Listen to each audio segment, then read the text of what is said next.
Okay, there we go. And I was just getting into it to cancel my first video. Shit crazy, man. When you start talking that shit on live, Instagram will cancel your ass real quick. But I left off it. Yeah, just simple shit like repaying your credit. The different methods to repaying your credit. You got the 609 letters that people were using back in 2017, 2020. I don't use the 609 letters. 609 letter is Section 609 of the FCRA. You're demanding the disclosure of your credit file, so you demand everything that's on your credit profile. You're basically telling them to prove that the accounts are yours. Prove that the negative accounts are yours, because we always want to dispute the negative accounts and leave the positive accounts there. Okay, so that's Section 609. What's up, y'all? I'm doing a little credit repair guide real quick. Y'all got any questions, just ask them. Shit, y'all was in, y'all left out real quick. Yeah, what was that? Okay, so they got Metro 2. Metro 2 is based off consumer law. Okay, so Metro 2 is like a compliance. You're trying. Okay, and you're trying to see if their procedures are compliant with consumer laws. Metro 2, I've never used it. When I jumped into credit repair, it was straight consumer law. I've been studying consumer law ever since. Consumer law with factual disputing. Sometimes just straight consumer law. So you got the Section 609 letters, you got Metro 2, you got consumer law. I believe there's another method. Can't remember off the top of my head, but yeah, but I use consumer law. So I use consumer law with factual disputing. Consumer law is from the Fair Credit Reporting Act that was enacted by Congress because they see that Equifax, Experian, and TransUnion have just assumed a vital role in consumers' lives. Basically, saying if we can obtain credit or we'll be denied credit. And these are Equifax, Experian, and TransUnion. They are regular companies. They are just companies that have assumed the role and said they are credit bureaus. They're not bureaus. The only bureaus are the Consumer Financial Protection Bureau, the CFPB, the Better Business Bureau, the FBI, and whatever else of that nature. These are consumer reporting agencies. I have did a couple of videos on this and showed you where in the FCRA it states that. Again, the FCRA was enacted by Congress to protect the consumers. The FCRA and the FDCPA. FDCPA is for collections. It is to protect us, the consumers, from abusive collection activities. Like them calling you past 7, calling you multiple times, trying to collect on a debt that they do not own. And FYI, debt collectors cannot prove that they own a debt because they buy the debt in bulk, and all they might have is maybe an account number and something of that nature. But to own a debt, there are several things that you must have to own the debt. Even the original creditor doesn't own a debt anymore after the alleged debt contract is signed because they securitize it. And that's why you can use a debt validation to even the original creditor, the supposed original creditor, to tell them to show you that they currently own a debt, in which they don't. But I went off subject here. What I was talking about? Okay, so first thing you want to do is you want to correct your personal information, right? Personal information is your name, telephone number, employers, addresses. You want one name, one address, one employer across all 3 agencies. And the agency I'm talking about is Equifax, Experian, TransUnion. All the other agencies are secondary reporting agencies. And they report too.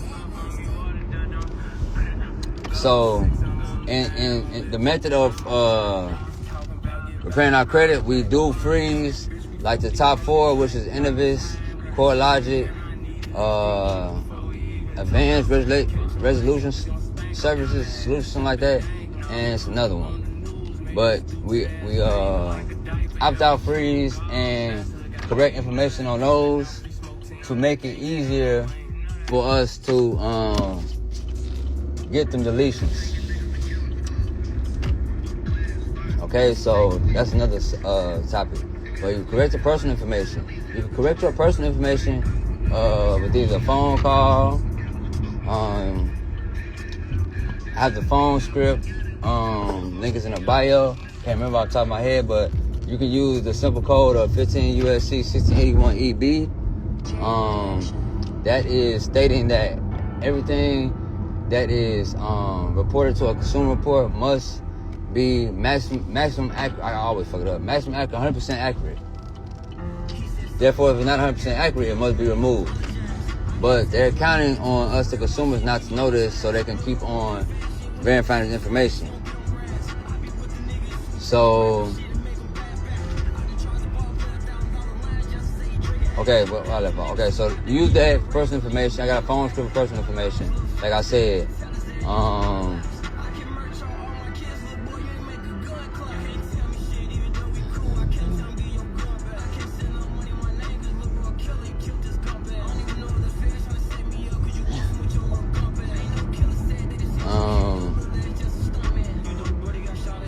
that personal information. You want to clean your personal information up because you're going to have the negative items are sometimes attached to those variant addresses or variant names that are not even yours, or they're old. If they're old, they're not relevant. They're not relevant, they're not accurate. Okay, so best thing to do is get the personal information cleaned up first. Opt out, freeze, and dispute the secondary reporting agencies. There are a lot of secondary reporting agencies. So if you want all of them, you will type into Google secondary reporting agencies, CFPB. Like I said, CFPB is the only bureau. The consumer reporting agencies, Equifax, Experian, TransUnion, they are not bureaus. They are regular companies that have assumed a vital role in determining our consumers' credit worthiness. They're not nobody, but they get away with murder all the time. So you gotta have a strong dispute letter and a strong strategy to remove these inaccurate or invalid or unverified items off your consumer report. Anything can be removed off your consumer report. Okay. Where am I at now? Personal information. Clean up your personal information. That may take some time. Might not be able to do it. But you gotta keep going. Clean up your personal information with a phone call, and then try to well, you're gonna try. You send in a dispute letter. Okay. After the phone call dispute letter, it should be removed. But if you have to keep going, you can go to round 2, and then you can actually sue for inaccurate information on your consumer report using 15 USC 1681N or 15 USC 1681O. Okay? So boom. Let's say we clean our personal information up and we opt out and freeze the secondary reporting bureaus. Bureaus. Got me saying bureau agencies. Just remember, if you're freezing the secondary reporting agencies, and sometimes you might apply for something that pulled from the secondary reporting agency, they might tell you to unfreeze that. Just like if you freeze Equifax, Experian, TransUnion. When you apply for that credit, you're gonna have to unfreeze it. So that goes for the secondary reporting agencies also. Okay, now, so We didn't clean up our personal information. We didn't opt out and froze the secondary reporting agencies, right? Now, what's next? Well, the first thing is you're supposed to get your credit report. I skipped a major fact. Get your credit report from annualcreditreport.com or MyFICO. You have to get your credit report from annualcreditreport.com or MyFICO because these credit reports are recognized in the court system. Just in case you have to take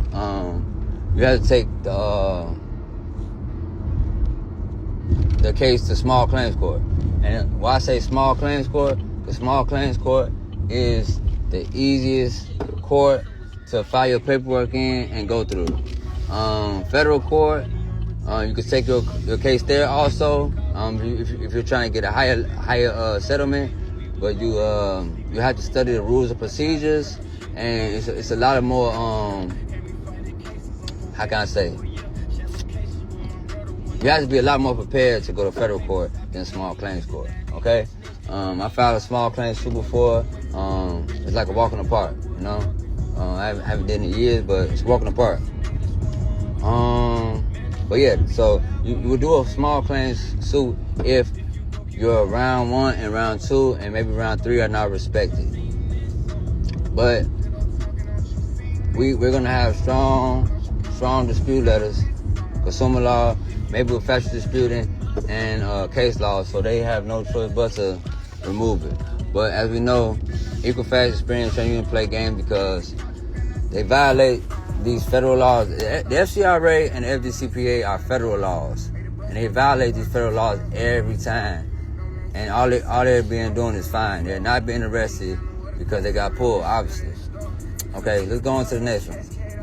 Once you get your credit report and you fix your personal information, opt out and freeze the secondary reporting agencies, then you're gonna analyze your report. A tri-merge report is like if you was to buy a credit reporting app. For example, MyFICO, Smart Credit. Smart Credit is what I used to use.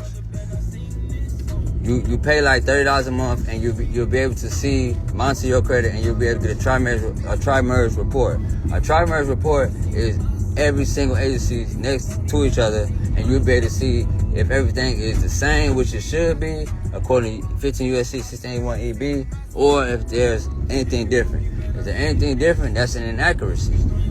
That gives you room for dispute and deletion. Will it be that easy? Depends on your dispute letter, depends on your phone call. It all depends on your strategy. Okay? So, let's say we tri-merge our report. We got the tri-merge report, right?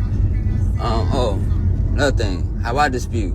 I single out what I'm going to dispute first. So if I have a charge-off or 2 charge-offs, I'm going to dispute those charge-offs. I classify my disputes. I don't dispute everything at once. Why? Because if you dispute everything at once, you're giving them room to come back with a verified and accurate shit. And that's what they come back with, because they know a lot of consumers are not gonna fight back because they didn't put it in everybody's head that they bureaus and they got this type of pull. No, they're not bureaus. And when they come back verified and accurate, there's actually a consumer law that protects us from that, which is 15 U.S.C. 1681 I.A. 6B3. That demands a description of procedure. That is when you're asking the consumer reporting agency, which has to ask the business for the business name and business telephone number that verified this account.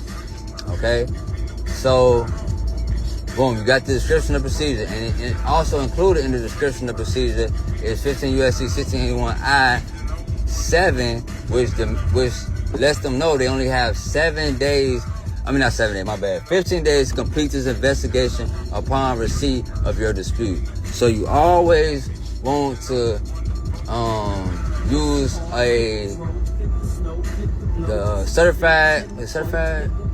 the green return receipt. I'm not sure if I'm saying it right, but the one that gives you the tracking number. You always want to send that off. It's good to send one off when they require the signature also.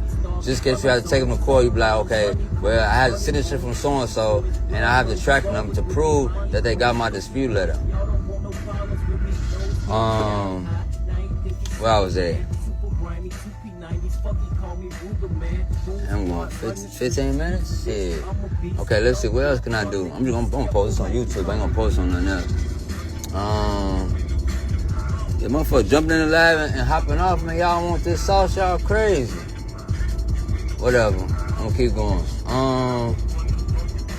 Yeah, so I categorize my disputes. So, like, boom. Motherfucking charge off. I'm gonna categorize all my charge off in one dispute. Now, in the strategy of my dispute or charge off, what I'm gonna do? Am I gonna do the late payment letter?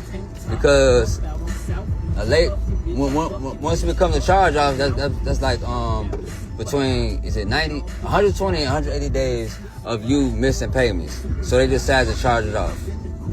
Like I said, the original creditor has already securitized the debt. They already been paid as soon as the alleged debt been signed. And then once they charge it off, they're being paid again.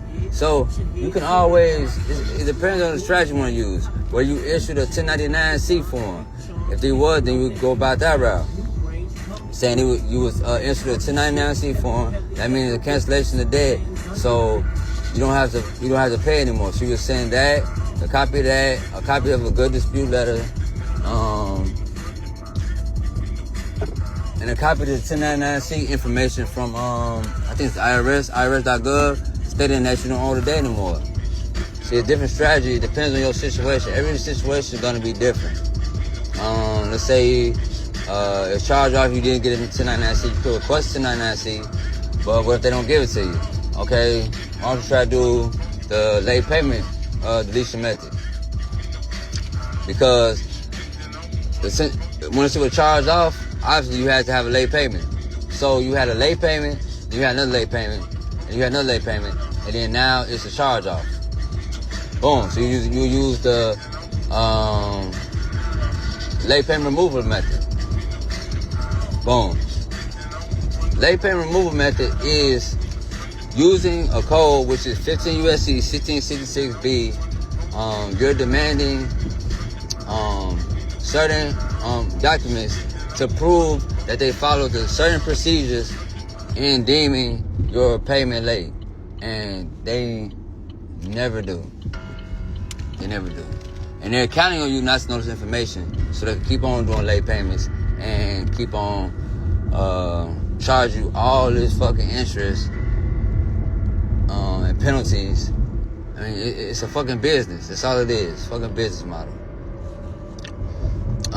And it's another strategy with charge-offs, factual disputing. That's when you would look at your tri-merge report and you would say, okay, a good charge, okay. Is the charge-off still reporting?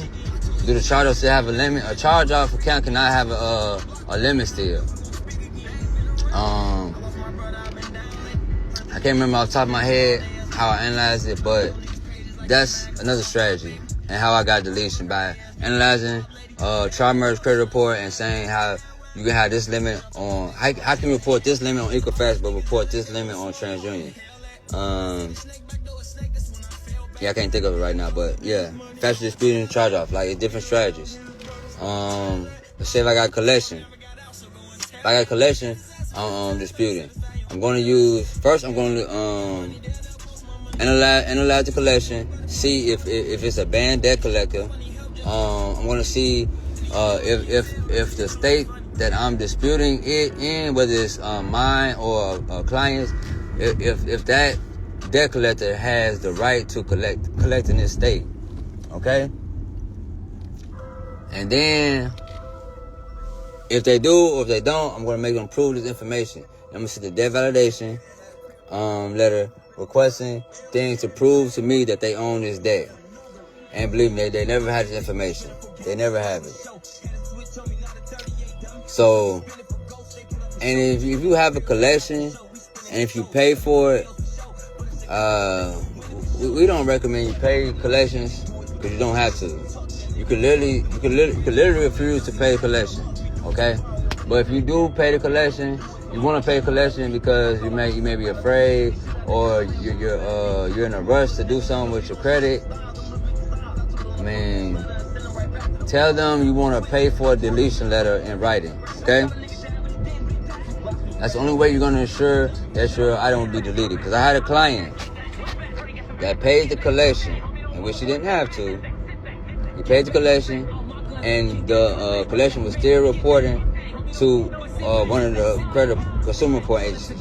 Okay, so I had to write a dispute letter citing the law that they're violating. With case law to have, and had to send in the receipt of payment to show that he paid the debts for them to stop furnishing it. So it was Experian, for them to stop furnishing to Experian. So, and I've also got another collection deleted without him paying by demanding debt validation, demanding them prove to me that they own this debt. And if they can't show the proof, they have to stop pursuing collection. Simple as that. Simple as that. Anything can be removed from your consumer report. Repos, bankruptcies. Bankruptcy courts do not report bankruptcies to the consumer reporting agencies. That is a lie. Just like they lie and say they're bureaus. It's a fucking lie. You can go to the bankruptcy court in your state, and you can look it up, and they will definitely say they do not report to consumer report agencies. You can print that out, send that with a strong dispute letter, and that's how you get your bankruptcy removed. Easy. Yeah, that's basically credit repair. You know, you're gonna clean up your personal information, opt out of the secondary report agencies, get your credit report, monitor your credit regularly, man, and monitor your credit regularly, and yeah, just dispute your negative items by categories. And you'll get better results. And that's it.